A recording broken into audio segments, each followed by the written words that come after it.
Alors, on va aborder un sujet toujours assez délicat, qui est le problème des étrangers. Quelqu'un qui est étranger, nous sommes tous étrangers quelque part à quelque chose. Nous sommes étrangers à un pays, nous sommes étrangers à un savoir, nous sommes étrangers à toutes sortes de choses, nous sommes profanes sur beaucoup de sujets, et donc par conséquent, être étranger, c'est quelque chose qui s'impose à tout le monde quelque part. Et donc il faut faire très attention quand on est étranger à quelque chose, de ne pas faire n'importe quoi, et de ne pas, surtout, se contenter d'une perception superficielle des choses, et plaquer ses propres valeurs sur une société qu'on ne connaît pas, sur un groupe qu'on ne connaît pas, parce que il est évident qu'on préfère parler de valeurs qu'on connaît. Donc on va vouloir réduire ce qu'on ne connaît pas à ce qu'on connaît. Bon.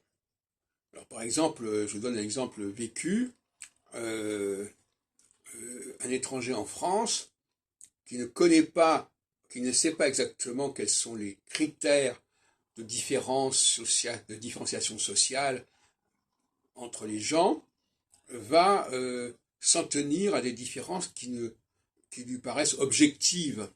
Par exemple, l'argent, par exemple, l'habillement, par exemple, le cadre de vie, l'appartement, etc.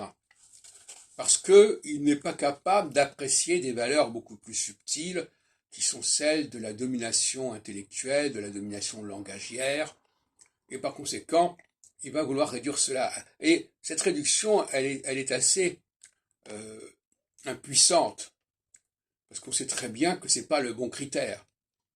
Des gens peuvent avoir le même profil financier et ne pas avoir du tout le même niveau social, intellectuel.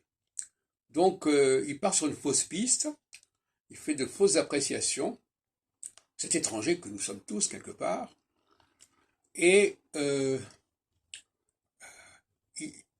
problème c'est que s'il est intégré dans un collectif, il va détonner.